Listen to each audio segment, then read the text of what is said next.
என்னென்ன விஷயங்கள் எல்லாம் கூட நீங்கள் தங்கிலீஷில் எழுதுகிறீர்கள்? உங்ககிட்ட பேசுறப்போ முழுசா தமிழ்ல எழுதி அனுப்புனாலும் அவங்க என்ன தப்பா நினைப்பாங்க.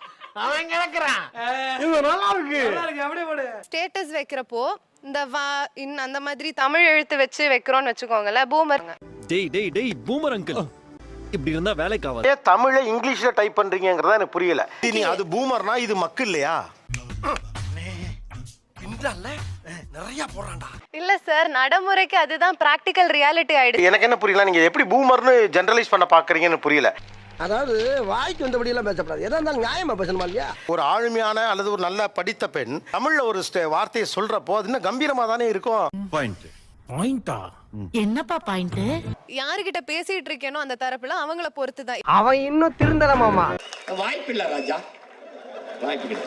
டீச்சர் வந்து உங்களுக்கு வந்து ஒரு கிளாஸ் எடுக்கிறாருன்னா அது தங்கிலீஷ் எழுதுவீங்க. ஆமா. நீங்க வாங்க. ஐயோ கூப்பிடுறானே தனியா கூப்பிடுறான்.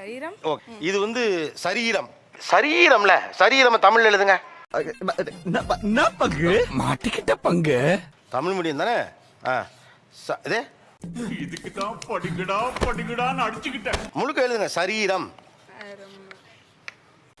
அட கன்றாவியே. சரீரம் இத தங்கிலீஷ்ல எழுதுங்க. சரீரம்.